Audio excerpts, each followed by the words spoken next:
Assalamualaikum warahmatullahi wabarakatuh. Bismillahirrahmanirrahim. Tabarakalladzi nazzalal furqana ala 'abdihi liyakuna lil 'alamin nadhira. Allahumma shalli wa sallim ala sayyidina Maulana Muhammadin wa ala alihi wa sahbihi asma'in nama ba'du. Yang sangat kula hormati keluarga besar Raden Asnawi sedanten mawon, mulai Gus Hafid bin Ni'am bin Zuhri bin Raden Asnawi sedanten keluarga santri niki kudanan nggih niati dudusan nonton mawon. Terus riyen wonten cerita udan niku rahmat. Jadi nak sampean melayu saking udan berarti melayu saking napa? Rahmat. Terus niki terus cara berpikir niku udan niku rahmat, terus termasuk tobat sing sah niku dawuh Imam Ghazali kon adus nganggo banyu udan sing ceblok langsung, mergo nak liwat kenteng kadang kentenge iku hasil sumbangan proposal. Terus mpun sing langsung mawon, sing liwat plastik mpun mboten mandi niku. Mboten mandi niku sing niku mau sama niku. Terus dulu di antara syaratnya tobat niku dawuh Imam Ghazali niku adus udan sing perawan, maksudnya sing asli ceblok saking putih langit niku langsung sampean nombe. Nak tepak nggih tobat, nak mboten tepak nggih lara niku. Mergi asli. Terus kula matur nuwun sanget jenengan hormat teng Raden Asnawi. Beliau sekarang generasi keempat nggih, wonten sing generasi ketiga.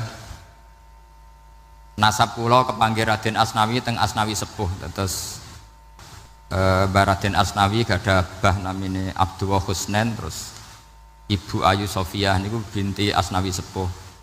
Kula buyut kula kandung damaran niku Hafsah binti Maksum bin Soleh bin Asnawi sepuh.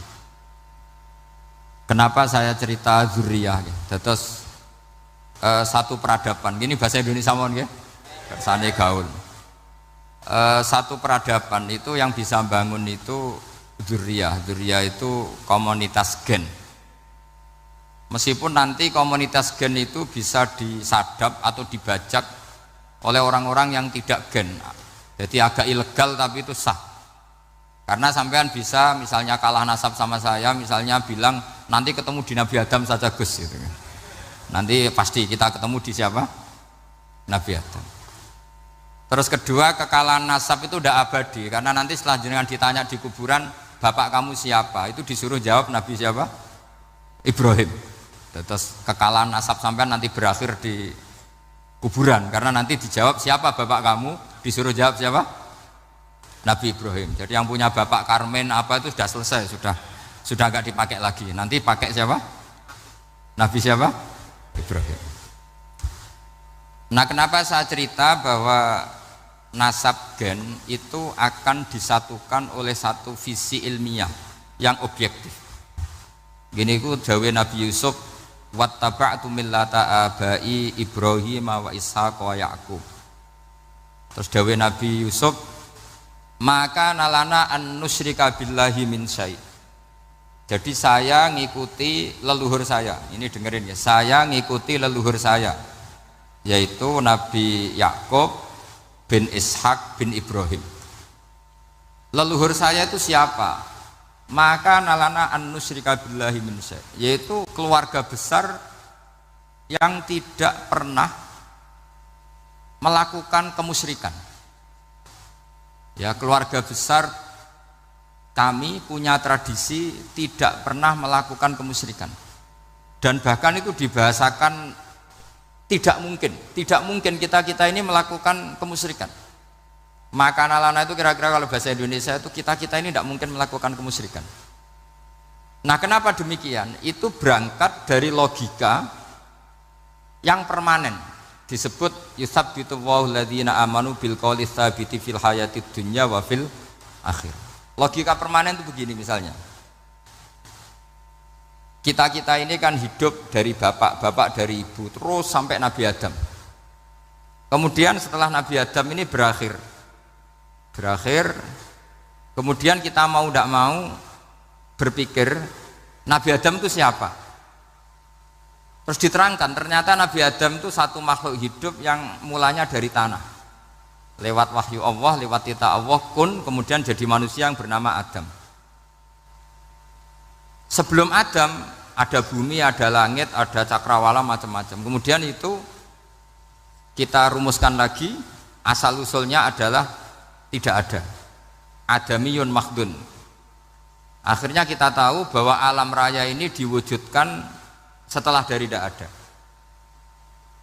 Nah tentu terus kita berpikir, dari tidak ada menjadi ada itu pasti penyebabnya adalah sesuatu yang ada. Nah yang ada itu disebut wajibil wujud. Karena wajibil wujud ini wujud sendiri, nggak ada saingannya. Karena Allahu wala syai'amahu, Allah ada dan tidak ada pesaingnya. Maka kita ini berpikir nggak mungkin ada kekuatan manapun yang menyamai Allah. Sehingga nggak ada Yesus mungkin menyamai Allah, nggak ada Fir'aun, nggak ada Lata, nggak ada Uzza. Makanya disebut maka nalana an nusyrika billahi min syai'. Kita ini tidak mungkin melakukan kemusyrikan. Sama tidak usah tanya saya, Gus, tapi orang menjadi musyrik itu kan mungkin. Jawabannya itu tetap nggak mungkin. Kemusyrikan itu satu teori yang nggak mungkin. Tapi kalau orang musyrik itu mungkin. Memang akan dilibat. Tapi karena kita kenal Raden Asnawi itu dari sisi ilmiahnya, saya punya banyak kitab beliau. Mungkin saya termasuk pernah dulu yang membawa kitab beliau banyak ke Korea. Saya itu beli pesolatan tuh bukan 1-2 sampai 2 kerdus 3 kerdus. Itu mulai dulu, mulai saya ngiai sampai sekarang. Tak bawa ke Sragen, ke Solo 3, termasuk tak bawa ke Korea. Jadi mungkin ya ini GR saya ngaji di sini itu barokahnya jualan pesolatan. Tapi bukan jualan yang cari laba enggak, karena tak gratiskan, tapi itu dagang akhirat lah kira-kira gitu. Jadi kalau saya masuk neraka kita era pantas wong bakul pesolatan kok masuk neraka gitu. Kayak itu enggak pantas itu. Karena saya termasuk orang ya yang cara berpikir itu optimis. Dulu di sini ada orang alim alama namanya Raden Asnawi. Terus kemudian sejarah agak berpolemik, ada yang mengatakan beliau itu muridnya Syekh Nawawi, ada yang mengatakan tidak. Apapun itu yang saya yakini adalah beliau ya saling istifadah lah, saling bermanfaat bagi Syekh Nawawi Banten. Saya punya catatan sejarah banyak tentang Raden Asnawi karena guru-guru kita itu akan ketemu di Syekh Nawawi Banten. Yaitu kita tahu misalnya saya ngaji Mbah Mun ngaji Mbah Zubair misalnya ngaji Syekh Fakih Mas Kumambang, ngaji Mbah Mahfud, terus ngaji Sayyid Abi Bakar Sato, terus ngaji Sayyid Zaini Dahlan.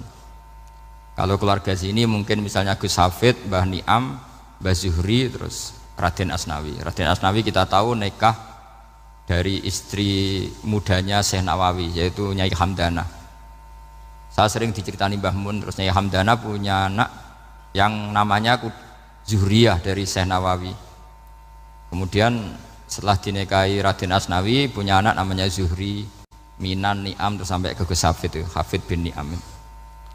Kenapa saya cerita ini? Karena kealiman itu adalah sesuatu yang dibanggakan Allah. Imam Amudi itu ulama ahli matematika. Jadi ada ulama itu ahli matematika. Dia nggak pernah ngajarkan pesolatan, zakat, sholat, tapi dia ngajar matematika. Kemudian dari matematika itu beliau menjadi ahli tauhid.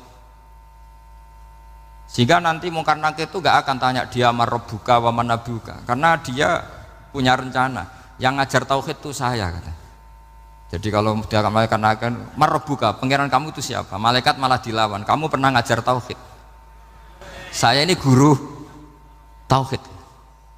Singkat cerita, saking keramatnya Imam Amudi, kata Allah, ya Amudi, presentasikan ilmu tauhid yang lewat jalur matematika ke semua malaikat saya. Semua malaikat saya tahu cara berpikir matematis.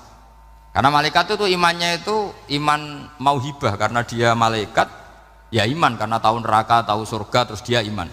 Kalau kita ndak, kita iman tuh pakai logika, jadi lebih keren. Loh betul. Malaikat itu ketika bangga, ya Allah apa ada orang yang imannya di atas kita? Jawabnya Allah ada. Siapa? Ya orang-orang kudus kata Allah gitu. Kira-kira gitu. Kenapa? Ya betul. Karena kamu iman saya itu wajar, kamu tahu saya, tapi mereka nggak tahu saya tapi iman. Kenapa bisa iman ya Allah? Karena mereka punya logika, punya akal. Akhirnya Imam Amudi disuruh sama Allah presentasikan logika tauhid kamu lewat jalur matematika. Malaikat disuruh dengerin semua, isma'u ya malaikati, ini mimpinya wali. Terus Imam Amudi mulai mengajarkan nisbatul isnaini ilal wahid wa nisbatus salasa wal arba'ah ila ma la nihayatalah niku binisbatin wahidah, yaitu far'un minal asli wa huwa al wahid. Mbok angka sebanyak apapun 2, 3, 4 sampai 1 miliar itu nisbatnya ke angka 1 adalah nisbatul far'i ilal asli. Semuanya berasal dari 1. Maka hadhil awalim atau hadal alam ila ma la nihayatalahu, tetap semuanya ini cabang dari 1, yaitu wujud dari 1, yaitu Allah Subhanahu wa ta'ala. Sehingga semenjak itu ditiru sekian ulama. Akhirnya malaikatnya mantuk karena kepastian kalau Allah 1 yang diyakini malaikat itu sepasti logika yang dibangun orang-orang manusia ini, padahal tidak ngerti Allah Subhanahu wa ta'ala karena pakai akal. Sehingga di pondok itu orang harus ngerti mantek. Orang mantek itu ilmu yang jelimet tapi menyenangkan. Biasanya sing sinau ambek rokokan, sawangannya kayak filosof. Jadi paling gak agak paham dia alasan. Sementing nikmati rokok, tapi pikir nikmati pemikirannya, ternyata nikmati rokok. Kayak kemarin saya datang ke resepsinya Gus Agil, saya itu tertawa terus karena dengerin Habib Mutahar. Saya membaca bahayanya rokok, setelah tahu bahayanya saya berhenti membaca. Tak pikir itu kan setelah tahu bahayanya saya berhenti merokok, ternyata enggak, saya baca bahayanya apa? Merokok. Setelah saya baca maka saya berhenti membaca gitu. Bukan berhenti merokok. Itu ilmu kelas tinggi seperti itu harus mantap. Pernah beliau ditegur dokter, "Beb, kalau rokok terus nanti mati." "Tenang saja, saya masih bawa korek." Dikira itu kan orangnya yang mati, ternyata beliau enteng saja. "Santai aja dok, saya masih bawa korek." Jadi saya bukan nyarankan santri rokok, tapi orang rokok itu memang punya logikanya sendiri. Kalau Banafek Hajen itu masih pernah bahas saya juga, karena Banafek juga turunan Mbah Mutamakin. "Hak, rokok itu haram tau ora?" "Nak cara kula darani haram sepundi, Mbah?" "Lah iya, nak haram ya bener aku. Mulane tak obong, barang haram apike diobong." Jadi saya sama orang-orang sepuh itu tidak pernah menang. Jadi apa ya? Mereka itu orang yang sudah lama gimana ya? Mau dikatakan bulat itu ya, tapi memang nggak pernah kalah mereka. Ada satu kiai, masih misananya Mbak Nafek. Ini rokok 2 katanya. Bagi yang nggak ngerokok berarti membiarkan 2 haram masih. Bagi yang merokok berarti mengurangi haram. Kalah lagi ya. Jadi saya tuh pernah dibully 2 mbah saya. Karena 2 mbah saya ini rokok semua. Akhirnya saya sing nom ngalah gitu.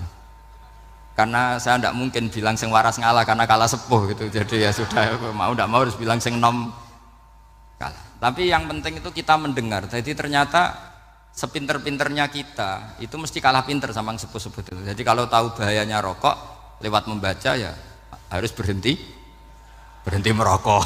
Berhenti membaca katanya. Nah malaikat ini cerita lagi malaikat. Saya memang dari awal niat hormat Raden Asnawi karena buyut-buyut beliau itu ketemu di buyut saya. Saya ini turunan Mbak Asnawi sepuh. Terus cuma buyut saya itu nikah Lasem, terus saya keceluk cucunya keluarga Lasem. Sebenarnya saya juga cucu Kudus. Tapi terus alhamdulillah sekarang kembali karena buyut saya menyuruh saya ngajar di Damaran, terus sampai sekarang saya ngajar di Damaran. Tapi buyut saya itu masih lahir di Damaran. Namanya Mbak Hafsah, itu Hamsah binti Maksum bin Soleh bin Asnawi sepuh. Sama seperti nasab di sini Raden Asnawi, Mbak Abdul Husnan, terus Nyai Ayu Sofiyah, terus Mbak Raden Asnawi. Saya mau cerita, jadi ilmu itu lebih keren kita. Sehingga Rasulullah Shallallahu Alaihi Wasallam pernah ngendikan, saya ini rindu sekali li ikhwani, kata Nabi itu ikhwani. Kata sahabat bilang, alasna ikhwanaka ya Rasulullah, bukankah kita ini saudara kamu, saudara engkau ya Rasulullah? Tidak, antum ashabi, kamu itu sahabat saya. Siapa teman-teman kamu itu ya Rasulullah? Yaitu kaumun yang tidak melihat saya kemudian iman kepada saya. Jadi mereka seperti kita semua di Kudus ini tidak melihat Rasulullah Shallallahu Alaihi Wasallam, tapi iman sama Nabi.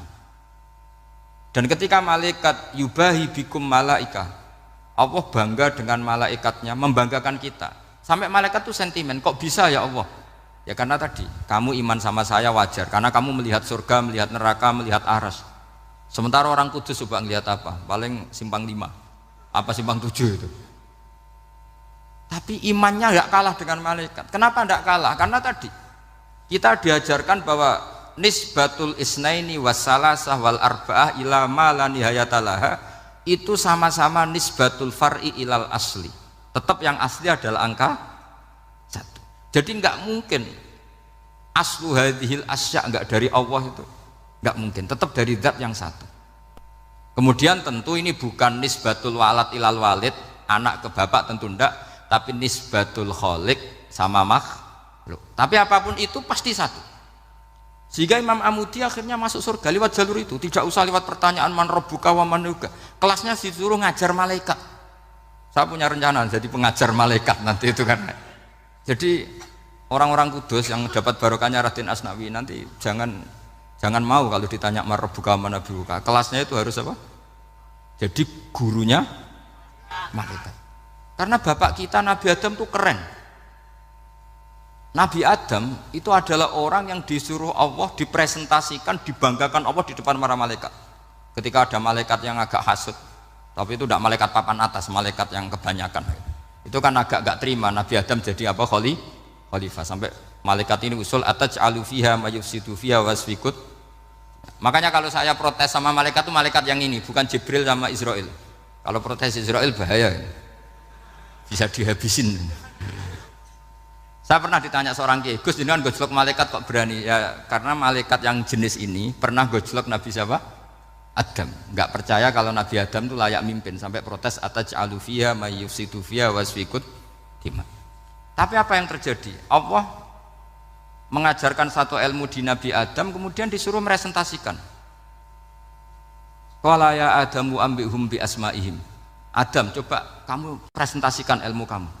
Setelah Nabi Adam fasih mempresentasikan ilmu, kata Allah, kamu bisa enggak sepinter Nabi Adam? Enggak bisa ya Allah. Makanya sudah saya bilang ini alamu malah. Saya lebih tahu siapa yang layak mimpin. Jadi layak mimpin itu pertama harus kuwatul ilm. Ilmunya itu harus kuat. Nanti saya akan cerita hubungannya Raden Asnawi dengan Syekh Nawawi. Apa itu hubungan teman, apa murid guru, itu memang masih jadi polemik sampai sekarang. Kalau saya ya keyakinan saling istifadah. Ini bahasa netral, tidak murid guru tapi saling apa? Istifadah.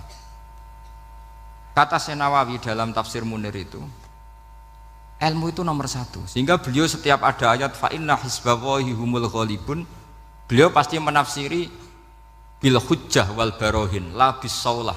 Saya masih ingat betul takbirnya, memang saya hafalkan. Tapi bukan untuk modal pidato, mboten. Modal sebagai wong alim. Kalau pidato gampang. Pidato itu semua orang bisa. Kalau jadi orang alim itu tidak gampang. Lebih susah lagi wong alim buat pidato. Itu kalau nggak pernah mbah saya tidak mau. Karena memang saya terkenal nggak suka pidato. 1 memang nggak bisa. Nomor 2 tidak ingin. Nomor 3 ya rugi. Karena pidato itu nasib-nasiban itu. Kalau nasib baik kamu tidak paham itu, wah Gus Ba ilmunya tinggi sehingga kita tidak paham itu kalau nasib baik. Kalau nasibnya tidak baik, nak ngendikan bulat sama no. Itu tepak-tepakan. Dan Syekh Nawawi itu benar, Raden Asnawi juga benar, semua guru-guru kita benar. Karena agama ini sebetulnya bukan masalah negara, tapi masalah logika yang sehat. Uni Soviet itu pernah mengkooptasi Uzbek, Ceknya, Tajikistan. Itu 100 tahun. Orang dipaksa ateis. Tapi orang-orang Uzbek, saya sering ketemu lama Uzbek, kadang ketemu di Korea, kadang di Malaysia. Orang-orang Uzbek itu punya basement di bawah tanah. Kemudian di bawah tanah ini mereka ngajarkan tauhid. Ngajarkannya ya gampang. Misalnya ini sesuatu yang ada, iya ini. Ini ada penciptanya enggak? Ya ada. Siapa? Tukang katanya. Yang penting itu enggak ada logika bahwa sesuatu yang ada disebabkan oleh ketiadaan. Lah orang komunis, orang ateis itu orang yang mengatakan alam ini didahului oleh nihilisme, oleh adamiyah. Masuk akal enggak sesuatu yang ada, penciptanya sesuatu yang tidak ada. Sehingga orang anak-anak Uni Soviet itu enggak pernah kepikiran membenarkan ateis, itu enggak pernah. Bareng Uni Soviet ada itu Glasnost Perestroika itu kemudian hancur, semuanya langsung menjadi negara Islam, termasuk Uzbek, Tajikistan, karena diajari ilmu, bahwa ilmu itu yang nggak pernah kalah oleh negara. Sehingga saking pedenya Rasulullah SAW ketika Sulhul Hudaybiyah, ini agak jelimet tapi gampang dicerna. Sulhul Hudaybiyah itu satu perjanjian yang semuanya merugikan Rasulullah, yaitu kalau orang kafir masuk Islam disuruh kembalikan ke kafir, karena kafir itu bagi mereka habitat, Islam itu hal yang baru. Tapi kalau orang Islam menjadi kafir nggak boleh kembali Islam, berarti kembali ke habitat. Semua perjanjian itu merugikan. Sampai masyhur Sayyidina Umar protes ke Rasulullah, jenengan masih nabi. Itu kan ekstrim tanya. Jenengan sampai sekarang masih nabi? Ya, saya masih nabi. Kenapa tanya demikian? Karena semua perjanjian merugikan Islam, menguntungkan orang apakah? Kafir. Semua sahabat sebetulnya persis Sayyidina Umar protes, kecuali Abu Bakar. Lama-lama akhirnya di antara perjanjian itu berbunyi begini. Tapi saya minta satu hal, orang boleh mendiskusikan Islam tanpa tekanan. Itu saja permintaan Nabi. Orang boleh mendiskusikan Islam secara bebas, tidak tertekan. Karena orang-orang kafir melihat itu hal yang biasa, ya nggak masalah Muhammad. Akhirnya orang diskusi. Islam itu apa sih? Islam itu orang yang menuhankan Allah. Allah itu siapa? Zat yang menciptakan langit dan bumi. Lama-lama orang kafir berpikir, wah keren, Tuhannya Muhammad bisa bikin langit dan bumi. Tidak kayak Tuhan kita, malah kita yang bikin. Jadi mulai debat itu terus ada yang cerita lagi. Saya pernah loh nyembah Lata, pas itu dikencingi luwak. Masa ailahun yabulu ali sa'laban, masa Tuhan kok dikencingi luwak? Yang agak-agak ahli kitab ya diskusi lagi. Wah kayaknya Yesus tidak Tuhan, masa Tuhan kok kelaparan, lemes, wah repot nanti. Jadi makanya Allah ketika gojlok wa ummuhu siddiqah kana yakulani ta'am mal masihu ibnu maryam illa rasul qad khalas min qablihir rusul wa ummuhu siddiqah kana yakulani. Coba paradok enggak, misalnya kamu didolani Nabi Isa terus ketok lemes, kenapa Tuhan saya agak sakit keroi dulu, kan enggak kebayang itu. Punya Tuhan yang sakit setelah makan sehat, terus kan nggak kebayang seperti itu. Ketika Nabi punya konsep Tuhan, Tuhannya Muhammad itu siapa? Yaitu zat yang la awalalah, zat yang pertama. Lalu Tuhan itu siapa? Tuhan itu yang menciptakan langit bumi. Tuhan itu siapa? Yang memulai segalanya. Lama-lama mereka berpikir, wah kalau gitu yang benar itu Islam. Maka kata Imam Zuhri, Syihabuddin Az-Zuhri, famaka nafathun fil islami a'zoma min sulhil hudaybiyah innamaka nasu yatafaduluna fil hadis wal munaza'ah. Semua teks riwayat itu ada kata wal munaza'ah, orang bebas ngomong dan berdebat. Munaza'ah itu berdebat. Terus akhirnya falam yatakallam ahadun bil islami yaqilu syai'an illa dakhala fihi. Kemudian setelah berdebat dan mereka tahu Islam, pasti akhirnya masuk Islam. Dan itu yang sekarang terjadi di dunia. Makanya saya pernah ditanya seorang profesor, Gus, kalau di Jogja ada sekolah perbandingan agama, menurut Anda gimana? Asal itu tentang agama, nggak apa-apa. Tapi kalau yang dibandingkan umat Islam itu jangan. Karena nanti kalau di Indonesia kira-kira yang copet itu ditanya agamanya juga Islam, yang koruptor juga Islam. Jadi kalau yang dikaji Islamnya nggak apa-apa, tapi orangnya jangan, kata saya. Karena yang bulat ya banyak, yang nggak sholat ya banyak. Tapi kalau Islamnya saja, misalnya adu konsep tentang Tuhan. Masyhur kita mungkin banyak yang melihat itu debatnya Stanley Fischer sama Ahmad Didat itu. Tuhan kamu siapa ini itu sama Didat cerita Tuhan saya itu lam yalid walam yulad walam yakul lahu kufuwan. Itu spontan ada seorang mahasiswi bilang, sepertinya Tuhan Anda lebih menarik. Karena Tuhan Anda yang menciptakan langit bumi, yang Tuhan ini kok lahirnya sudah di bumi, masa lahir-lahir langsung jadi Tuhan. Jadi akhirnya falam yatakallam ahadun bil Islam yaqilu syai'an illa dakhala fihi. Sehingga agama ini apa? Agama itu adalah kalimat tauhid. Kalimat itu apa? Logika yang terbangun. Nah, ketika logika itu terbangun maka disebut yusabbitu Allahu alladzina amanu bil qaulis tsabit fil hayatid dunya wa fil akhirah.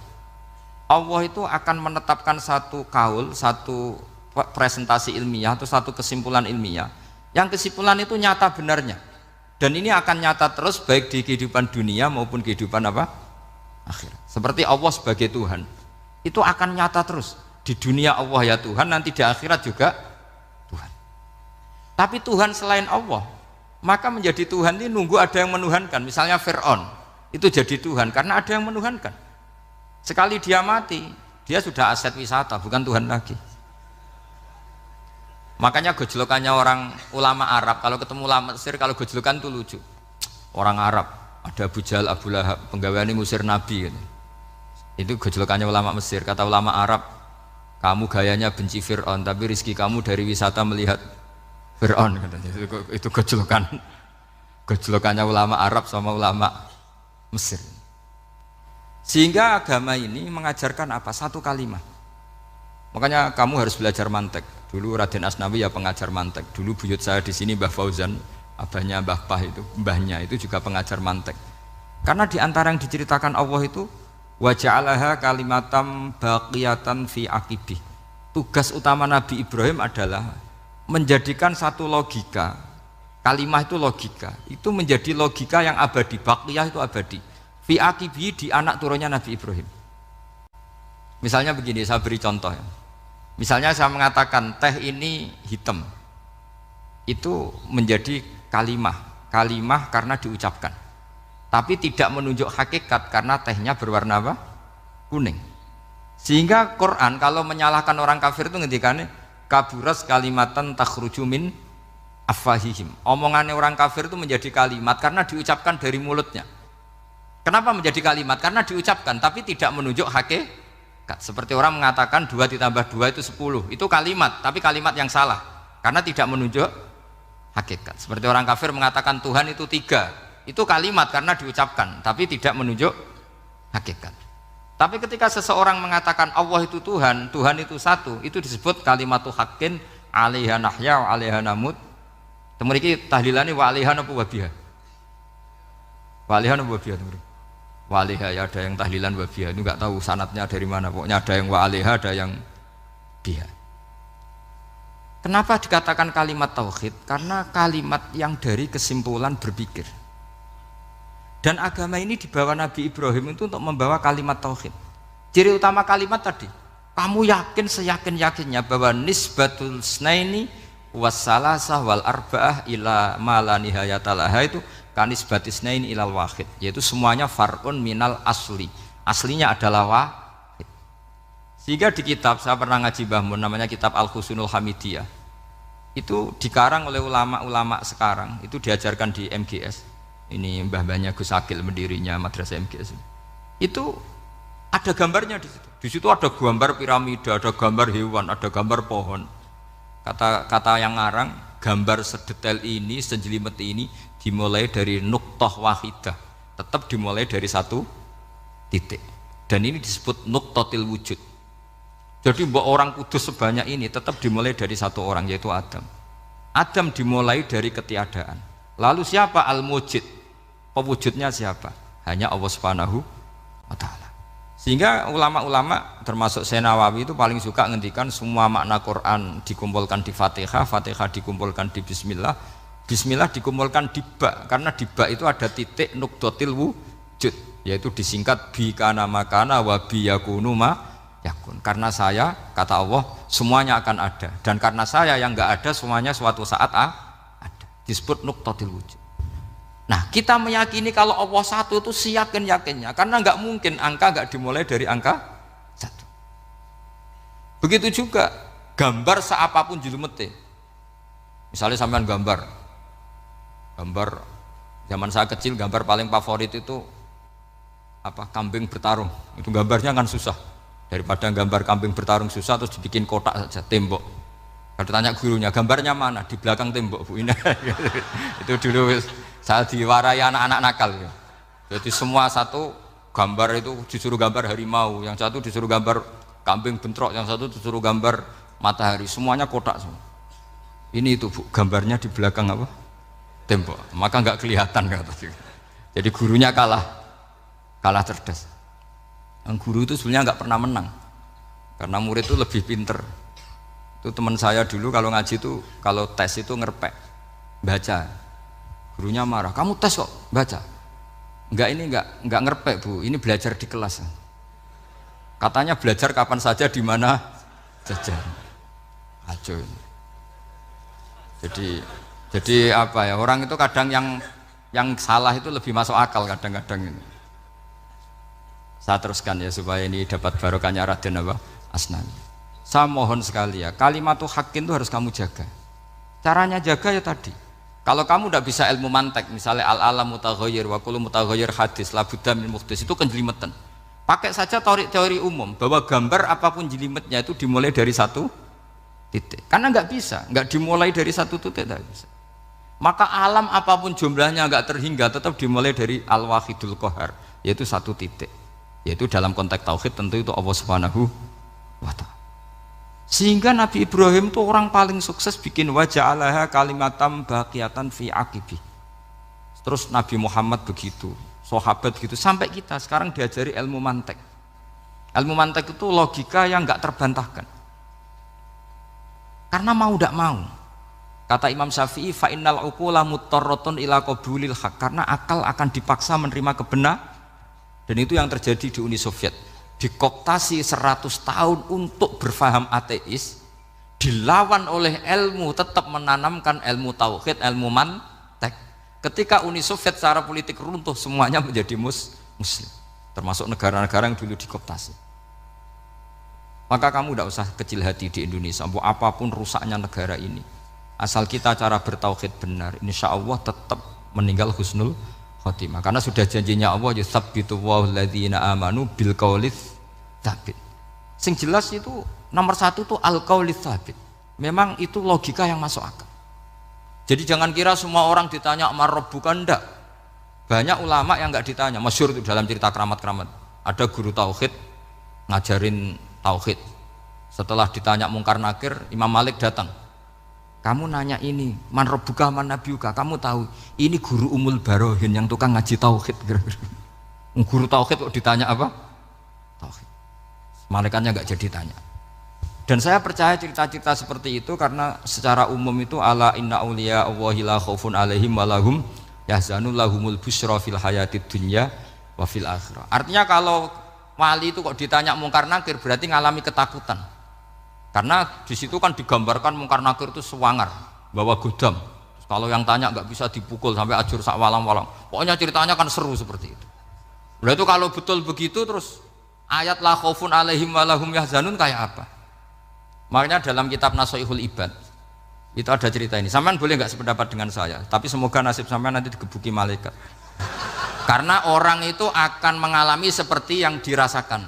Ana indadzoni abdibi, saya tidak bayangkan akan ngalami itu. Makanya saya ini ngajar tauhid terus. Paling tidak kalau ditanya marabbuka man nabiyuka, sampean tahu profesi saya ini pengajar tauhid. Dan biji saya 9. Gitu. Dulu saya di MGS, kalau ada teman bijinya tauhid kok 4, segala ahli swarga, tauhidnya jeblok. Jadi kalau bijinya 4 segala ahli swarga, tauhidnya apa? Jeblok. Tapi yang bijinya 9, ahli swarga, tauhidnya itu saya dulu bijinya 9. Terus 9 terus sampai tamat. Karena nggak ada biji 10.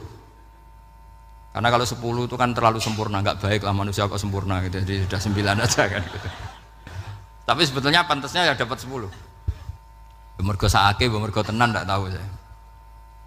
Di Nasoihul Ibad itu ada cerita gini dan saya percaya itu. Di sarahnya itu.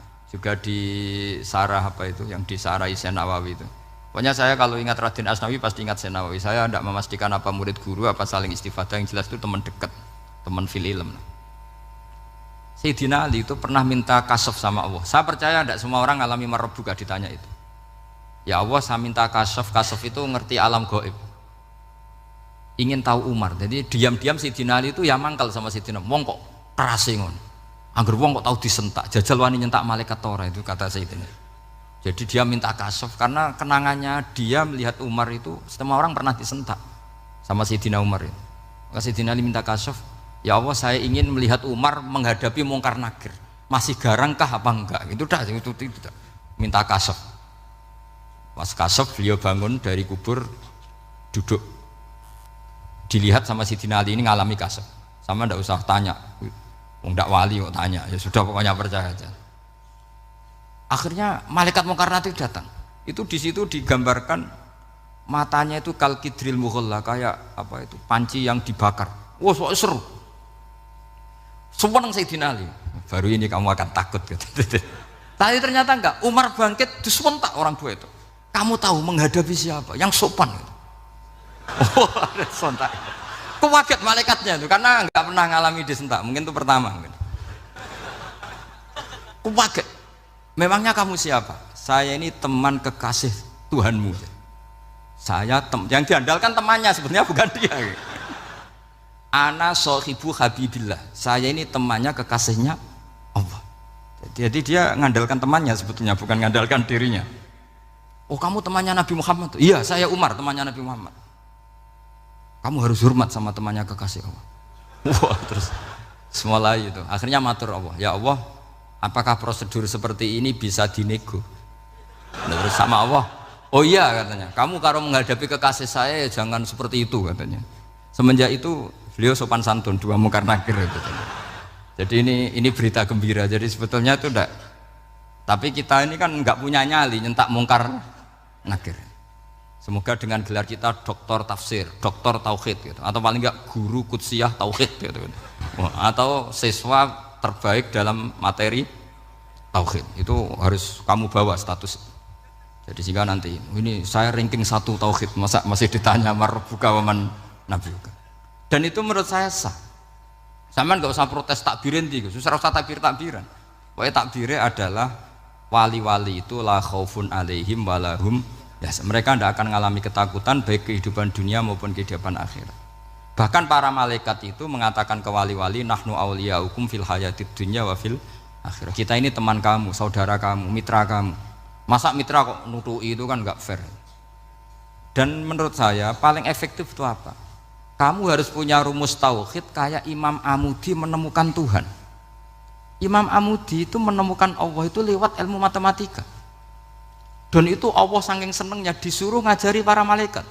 Wa ya malaikati isma'u. Kamu harus mendengar, ini orang alim saya yang ahli matematika. Tapi justru itu ngerti bahwa asal usul alam itu minal wahidil qahar.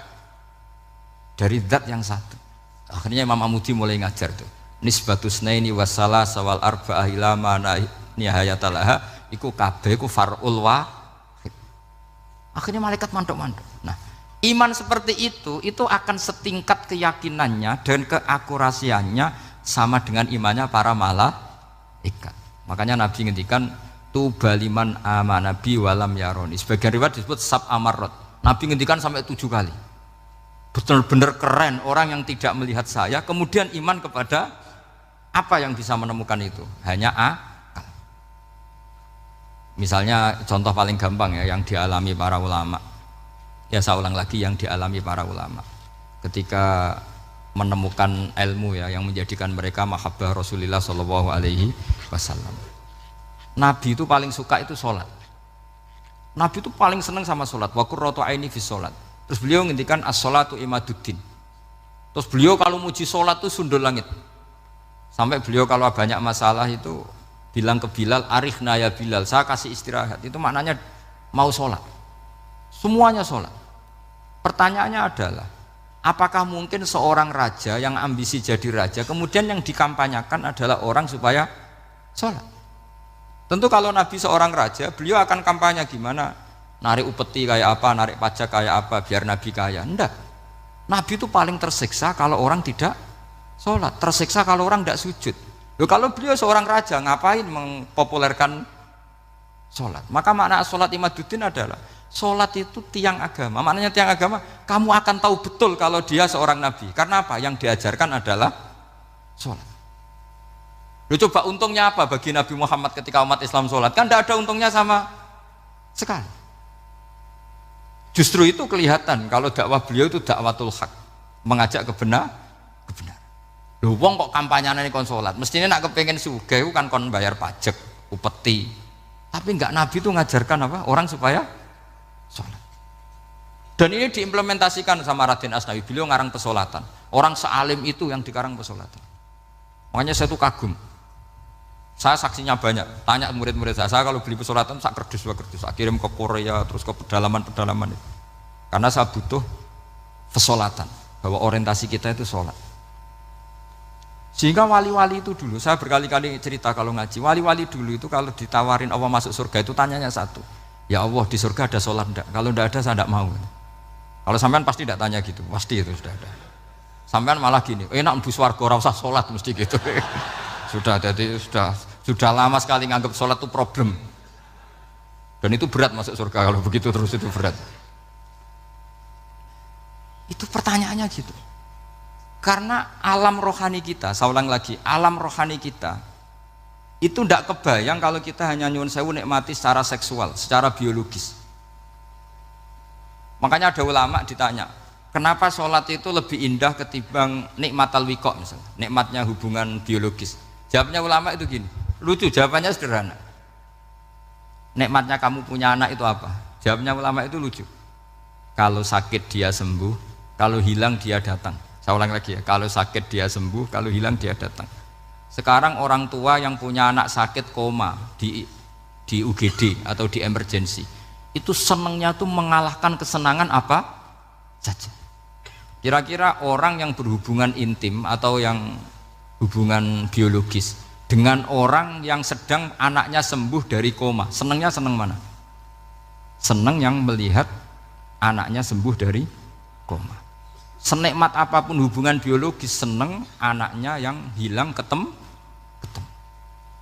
Nah kalau anak ketemu saja orang seseneng itu, apalagi kita di surga ketemu zat yang lama kita sembah, yang lama kita rindukan, yang lama kita rindu, kemudian ketemu di surga, maka tidak ada artinya surga tanpa melihat Allah Subhanahu wa Ta'ala. Memang harus dijelaskan secara rohani. Akhirnya orang ngerti bahwa nikmat tertinggi di surga adalah melihat Allah Subhanahu wa Ta'ala.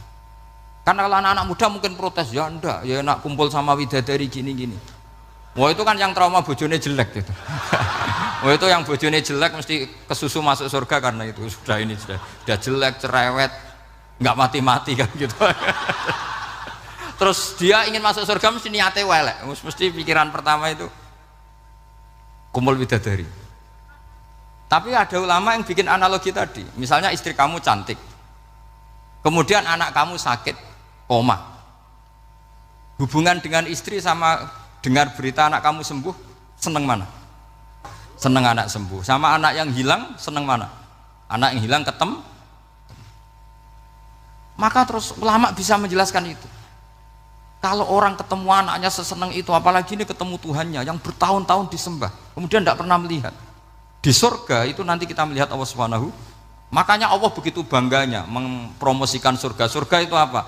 Surga itu wujuhu yauma idzin nadhirah ila rabbiha nadhirah, yaitu wajah-wajah berseri-seri dan melihat Allah. Itu tanpa dijelaskan seperti ini Anda akan janggal, enaknya di mana? Tapi setelah dijelaskan detail gini oleh ulama, maka kita akan tahu an-ni'matul uzma sing enggak ada perbandingannya adalah nikmat masuk apa? Surga karena melihat Allah Subhanahu wa Ta'ala. Ya jadi saya berkali-kali pokoknya minta sekali, hadil umat harus umat yang rasional, terutama dalam mengemban tauhid. Karena tauhid ini yang disebut kalimah. Sampai Allah mengistilahkan kepada Nabi Ibrahim itu wa ja'alaha kalimatam baqiyatan fi aqibih. Kalimat tauhid adalah kalimat yang akan abadi di anak cucunya Nabi Ibrahim. Baik anak cucu yang karena gen, mau anak cucu yang karena sebab, yaitu santri dengan kiai. Dan itu caranya gimana? Umat Islam jangan berhenti belajar mantek. Makanya di MGS, di Qudsiyah, di TBS semua pondok pasti ngajarkan mantek, di Bendan, ilmu logika. Yaitu tadi, kalau kamu tidak bisa menemukan tauhid dengan cara tadi, dengan cara al-alam mutaghayyir wa kullu mutaghayyir hadis la budda min bukhtis, paling tidak pakai ilmu yang dilakukan Rasulullah SAW. Yaitu masyhur itu, saya sering cerita di mana-mana. Ada orang namanya Jubair bin Mut'im, Muhammad bin Jubair bin Mut'im. Itu dulu dia kafir. Dia orang pinter sampai dipasrai jadi negosiator untuk mengurus tawanan perang Badar yang ditawan Rasulullah SAW. Ketika datang di Madinah, delalah pas maghrib, Nabi baca wattur wa kitabim mastur. Di antara ayat yang dibaca Nabi itu am khuliqu min ghairi syai'in. Masa manusia sebanyak ini kemudian mereka diciptakan oleh ketiadaan. Min ghairi syai'in itu oleh ketiadaan. Masa alam raya yang wujud ini, alam raya yang punya eksistensi ini kemudian penciptanya adalah ketiadaan. Padahal wal adamu la yakhluqu wa la yu'assiru wa la kadza wa kadza. Tentu sesuatu yang tidak ada itu tidak bisa dikatakan sebagai pencipta. Wong nggak ada, jadi faktor saja nggak mungkin apalagi jadi pencipta. Itu Nabi habis sholat langsung beliau sungkeman, ya Muhammad, saat ini juga saya iman. Karena logika yang dibangun ayat yang kamu baca itu menghabiskan semua logika saya.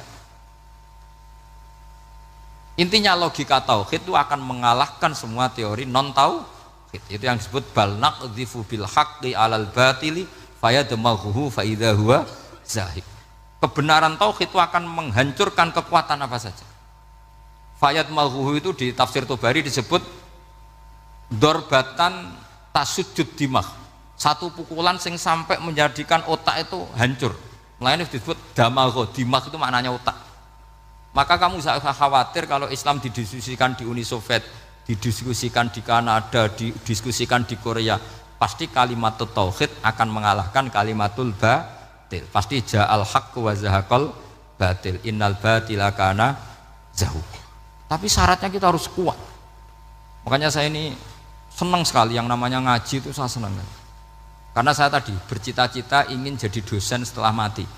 Karena di dunia sudah tidak jadi apa? Dosen. Saya ingin seperti Imam Amudi. Pertama ketemu Allah, beliau disuruh ngajar malaikat tentang ilmu apa? Matematika yang mengarah ke tauhid. Jadi diajarkan, kamu tahu angka 2, angka 3, angka 4, semuanya bersumber dari angka 1. Berarti semuanya berawal dari 1. Nggak tahu setelah itu malaikatnya dites lagi apa enggak tahu. Pokoknya pas itu malaikat ya paham semua. Oke. Kayak apa hebatnya umat Rasulullah Shallallahu Alaihi Wasallam? Karena akalnya kuat. Sehingga kita harus kuat. Sehingga kalimat yang benar disebut kalimat haqqin 'alaiha nahya wa 'alaiha. Nah, kalimat yang salah disebut kaburat kalimatan takhruju min afwahim. Kalimat menjadi kalimat karena diucapkan, tapi tidak menunjuk hakikat. Kayak ini misalnya, ini tutup, ini putih, terus saya katakan hitam, berarti saya mengatakan ini hitam sebagai kata-kata karena diucapkan, tapi tidak pernah menjadi hakikat karena hakikatnya ini putih. Itu hebatnya Quran. Makanya Quran kalau gojlek orang kafir itu, gojlek orang kafir itu disebut apa? Kaburas kalimatan takhruju min afwahim. Tapi untuk kalimat tauhid dikatakan apa? Yusabbitu wa'ul ladzina amanu bil qaulits tsabit fil hayatid dunya wa fil akhirah. Sebagian disebutkan wa ja'alaha kalimatam baqiyah. Kenapa kalimat tauhid itu kalimat yang abadi? Karena Allah sebagai Tuhan di dunia juga sebagai Tuhan di akhirat, dan selalu Tuhan pada masa yang tidak terbatas. Itu disebut wa ja'alaha kalimatam baqiyah. Kemudian umatnya Nabi mengganti kalimat yang gampang. Allah punya sifat baqo, punya sifat akhir, maksudnya akhir itu la akhirolah. Terus semuanya yang paham ya alhamdulillah, yang nggak paham dikon ngapal wujud kidam baqo mukhalafatul khawadisi qiyamuhu binafsi wahdaniyat kudrat iroda. Wes paham langkok sing rada alim terus roh bedane iki sifat ma'ani iki maknawiyah, cara Mu'tazilah ngene, cara ahli sunnah ngene. Wah itu sudah kejelimetan bocah. Sementing pokoknya wujud kidam. Nah, kenapa yang pertama yang disebut wujud? Karena yang membedakan kita dengan faham ateisme itu ya sifat wujud. Yaitu mereka mengatakan alam raya ini dimulai dari ketiadaan. Wah itu akal mana saja itu nggak bisa nerima, masa ketiadaan menciptakan sesuatu yang ada. Maka kata Ibnu Hajar al-Asqalani ketika mentafsirkan mensarai hadis, salasun mangkunna fihi wajata halawatal iman. 3 hal ini kalau kamu faham maka menemukan manisnya iman. Manis itu enak. Terus kata Ibnu Hajar Al-Asqalani, masih ingat betul dalam sarahnya Fathul Bari, wa yusamma inda ahlil aql, misalnya al-iltizat al-aqli. Agama ini mengajarkan kenyamanan cara berpikir. Coba kalau sampean seorang doktor atau seorang profesor atau seorang pinter, kemudian kamu dipaksa mengimani bahwa alam ini diciptakan oleh ketiadaan, itu bisa tidur gak? Oh, tidak bisa tidur. Sampean misalnya orang pinter, dididik di kampus atau dididik di pondok, alam ini yang wujud, yang menciptakan itu sesuatu yang tidak wujud, kamu bisa tidur gak kira-kira? Ini guru apa? Ini sarap ini. Mosok hadil maujudat khalaqahal adam, sesuatu yang wujud diciptakan ketiadaan. Tapi agama ini membawa sesuatu yang menyenangkan untuk akal, yaitu hadhil maujudat khalaqaha wajibul wujud. Maujudat yang wujud ini diciptakan super maujud, yaitu oleh bahasa pondok disebut wajibul wujud. Kan terus seneng, wajar dong kalau sesuatu yang ada diciptakan oleh yang ada. Nah tentu ada pencipta, terus ada super, disebut wajibul wujud. Kan terus enak. Nah, itu kata Ibnu Hajar Al-Asqalani disebut wajadah halawatal iman. Sehingga kita tidak usah khawatir. Makanya saya itu termasuk orang yang nggak khawatir. Apapun rusaknya dunia ini, kacaunya dunia ini, akan kalah dengan kalimatut tauhid. Karena kalimat ini ketemu apa saja pasti menghancurkan. Yaitu disebut bal naqdhifu bil haqqi 'alal batil fayadmaghuhu fa idza huwa zahid. Kalimat hak ini akan menabrak apa saja. Dan yang ditabrak pasti hancur. Makanya sampai tidak usah khawatir misalnya ada negara ateis di Cina, di Korea. Kita yakin asal yang diteliti itu agama Islam pasti menang. Nah yang susah kalau yang diteliti orang Islam, itu susah. Karena yang copet kadang-kadang ya umat, apalagi di negara yang mayoritas muslim, nanti copetnya, premannya, koruptornya semuanya beragama Islam. Makanya kita hanya punya pilihan dua itu, umat Islam dan Islam yang kumat itu dok. Kalau tidak umat Islam ya Islam yang kumat. Tapi kalau kalimat tauhid itu kalimat yang aman, tak jamin. Tak jamin 100%. Sehingga saya itu kalau ditanya Profesor Pak Bahak, kalau suatu saat Indonesia jadi negara yang sangat terbuka, kemudian ada sekolah perbandingan agama, menurut Anda prospek Islam gimana? Saya jawab asal yang dikaji Islamnya bukan orangnya, pasti Islam tetap prospek. Asal yang dikaji apa? Islamnya bukan orangnya. Kalau orangnya ya Masya Allah. Ya itu tadi, kalau tidak umat Islam ya Islam yang umat. Ya ngoten mawon supaya niki mungkin untuk barokah napa? Raden Asnawi untuk barokah ngaji kalimat tauhid. Terus sampean kudanan iki kula mboten sakake, tak anggap untuk rahmat ngoten mawon nggih. Terus karena tadi di antara syaratnya tobat kata Imam Ghazali itu pernah kena air hujan yang langsung turun dari langit. Ya itu jelas itu di Ikhya itu, karena ahalul halal adalah alma an-nazil minas sama. Halalnya barang paling halal adalah air yang pertama turun dari langit.